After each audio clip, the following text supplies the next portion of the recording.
Whether you are hosting Thanksgiving this year or are tasked to bring a side, I have got 5 healthy and delicious Thanksgiving side dishes that will steal the spotlight and become your new signature dish. Hey there everyone, my name is Marissa. If you are new here, I am a pharmacist and health coach, and I help you make healthy living simple and fun. Thanksgiving is my favorite food day of the year, and I am so excited to share these recipes with you. The full recipes are listed in the description box. They are flavorful and also offer lots of nourishment and nutrition, so let's get cooking. Okay, so first up is cranberry sauce. I make this every year. I have been for many, many years, and it's always a crowd favorite. So what you are going to do is first rinse the fresh cranberries under cold water, allow that to drain, and then pour them into a medium-sized pot. Then over the pot, you're going to grate in the zest from 1 large orange and also squeeze in all of the juice. Then you're going to add in some ground cinnamon along with some honey, and you're also going to grate in some fresh ginger. You could also freeze the ginger. It makes it a lot easier to grate, but either way it works. Now you're going to transfer the pot over to the stove, and you're going to stir all of the ingredients together.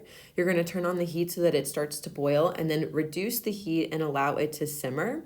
You do need to keep an eye on this, so be sure to stay close by. And as you simmer, you will see and hear the cranberries start to pop and break down. You can even use the back of your spoon and press the cranberries against the side of the pot to help them along. Once it looks like this, you can decide if you are happy with the texture or if you want to keep cooking it and make the sauce even more smooth. I personally love it a little chunky, so this is perfect for me. And then you're going to allow it to cool a little bit prior to serving. I love to eat this warm, but you could refrigerate it as well and eat it cold. The next side dish is roasted vegetables, specifically cauliflower, butternut squash, and sweet potatoes. I love the combination of these 3 vegetables. They work so well together. And the reason I wanted to share this recipe is that, there are so many fun sides and foods to eat on Thanksgiving, and many times the vegetables take a back seat or are even forgotten, but not this year. So we are going to make this, and we're going to start by chopping the cauliflower into small bite-sized pieces and rinsing them under cold water. And then you can allow the water to drain and then add this back to a silicone-lined baking tray or a cookie sheet. And then we are also going to prepare the sweet potatoes and the butternut squash. So I took a major shortcut and I bought diced fresh butternut squash, and I also like to get the same for the sweet potato, but the store was out on the particular day that I went shopping for this, so I just got regular sweet potato and chopped it up myself, but it is available already pre-chopped if you really want to kind of save yourself some time.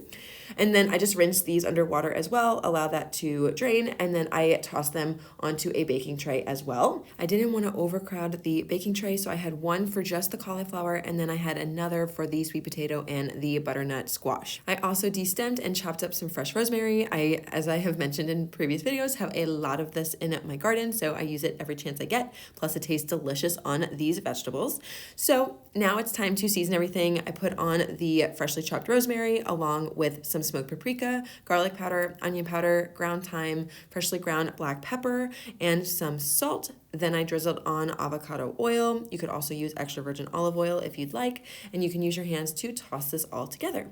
Next, for the cauliflower, I sprinkled on some smoked paprika, garlic powder, onion powder, some salt, and some freshly ground black pepper. And then again, I finished it off by drizzling on some avocado oil, and I used my hands to toss this all together. Now we are ready to roast these in the oven, and so you can roast them in a preheated oven at 375 degrees until they are fork tender and starting to get golden brown on both sides. And then this is what they will look like when they're all done. You can plate them up and serve them with your turkey, ham, whatever you are going to eat. The third side is my garlic green beans. This is a healthier alternative to traditional green bean casserole. So you're going to start by removing the stems and rinsing the green beans under cold water. And then you can bring a pot of water to a boil and blanch the string beans for about 2 to 3 minutes. Essentially, you're just cooking the string beans in the boiling water for 2 to 3 minutes, and then you're going to drain the water and submerge the green beans in ice water. So that is the blanching process. Then you're going to drain the ice water after about a minute and then add in some seasonings to give them lots and lots of flavor. So we're going to add in some lemon zest, lemon juice, coconut aminos, Dijon mustard, minced garlic, avocado oil, some freshly ground black pepper, some salt, some grated ginger. I used frozen ginger, and I tell you, it's a lot easier to grate it this way than to use fresh ginger, but again, either way works. And some honey. You're going to stir this all together, and you're going to pour this on top of the cooked green beans. Give them a good stir, and then you're going to transfer the green beans and this little gravy mixture into a pan, and you're going to let the sauce simmer for a little bit. It's going to reduce by half. Once it looks like this, it is ready to go, and then you can serve it on your plate and enjoy. These are incredibly delicious. They're packed with flavor and a perfect side dish to your Thanksgiving meal. Side dish number 4 is sourdough dinner rolls. I have always loved having a roll with my dinner, and this year I am making them myself using my sourdough starter. So my usual routine with sourdough is that I will feed it early in the day so that it has time to double in size, and then I usually prepare my dough at night after dinner, and then I will finish baking them the next day. So for Thanksgiving, I will start preparing these the day before. So to make the dough, I like to start by milling my fresh flour. Tonight I am using hard white wheat berries, and milling flour is very simple. You need a grain mill. I have mine from NutriMill, and I love it. And using fresh flour in your baked goods and in your breads really packs a hefty nutritional punch. And then once you are done with that, you can mix all of the ingredients together. So I'd like to say a huge thank you to NutriMill for sending over their Bosch mixer. It's a beautiful kitchen stand mixer, and it can mix, knead, and whip whatever you need for your recipes. It's very deep, which I love, and you can definitely use it for meal prepping. Before I got this, I was either mixing or kneading by hand or using my KitchenAid mixer. I personally like this more than the KitchenAid mixer because, in my opinion, it does a much better job of kneading the dough, and I found it to be much more stable. Many recipes call for kneading dough for like 10 to 20 minutes, and I found that the KitchenAid mixer would get hot, and I was worried that it was overheating and the top would shake, which made me nervous, but the Bosch mixer was much better, and I found that it created a much better product. All of the past times that I have made bread or cookies or muffins with freshly milled flour, the final product tasted slightly grainy and was very dense, which makes sense because the bran is present in its fullest amount. But these sourdough dinner rolls that I am making here, they came out light and fluffy and much more closely resembled bread that would be made with whole wheat flour or all-purpose flour that you would get from the grocery store. So I am obsessed, and I am so excited to keep using it. NutriMill is currently having their Black Friday sales, and you can shop them by clicking the link in the description box, and you can use my affiliate code Simply20 to save an additional $20 off your order.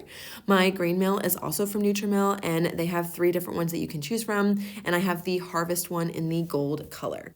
Okay, so for my bread dough, I mixed together warm water, avocado oil, honey, sea salt, the freshly milled flour, and my sourdough starter. I mixed this all together, and then I turned off the mixer, and I let the dough rest for about 10 to 20 minutes. Freshly milled flour absorbs liquids more slowly compared to store-bought flours, and I find that it needs a little bit of time to absorb the liquids and come together. So then after that, I let the Bosch mixer knead the dough for 10 minutes, and then after that, I took the dough out and I put it into a grease bowl and covered it with cling wrap, and this will sit out overnight.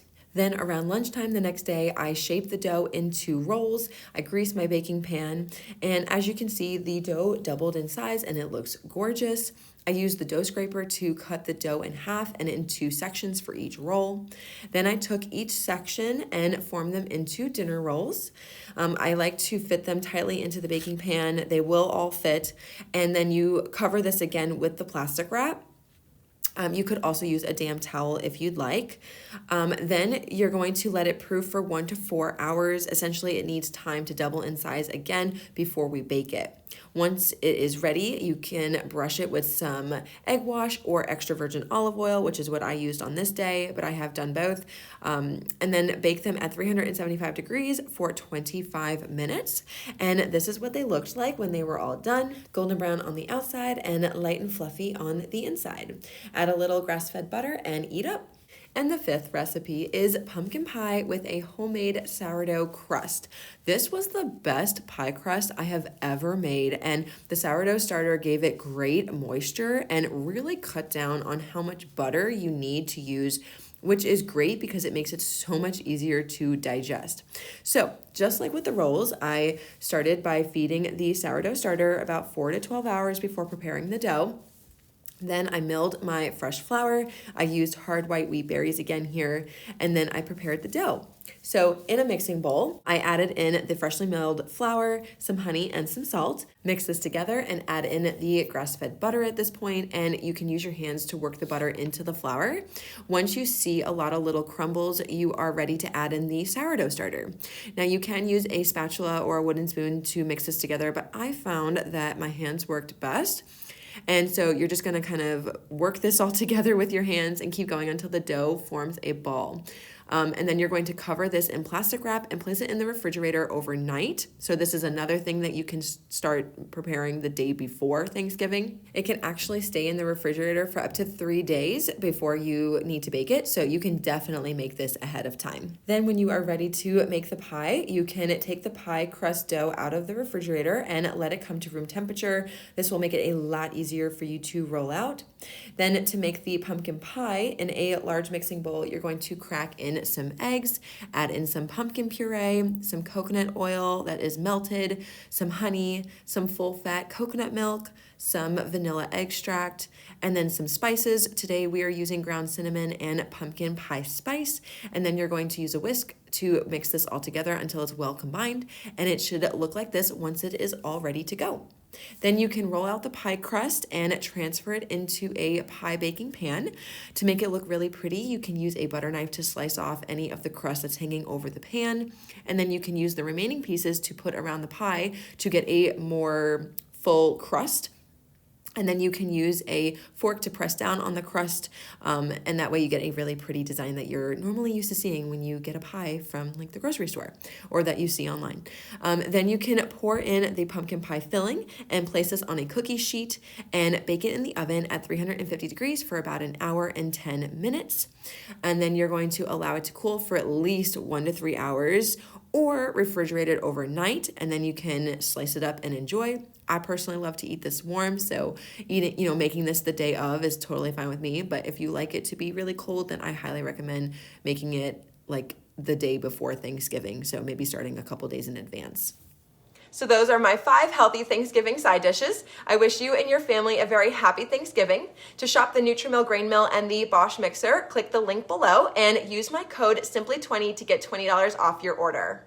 If you'd like to learn more about the nutritional benefits of freshly milled flour, then be sure to click on this video right here. And be sure to subscribe and turn on the bell notifications for more ways to make healthy living simple and fun. And as always, stay well, my friends.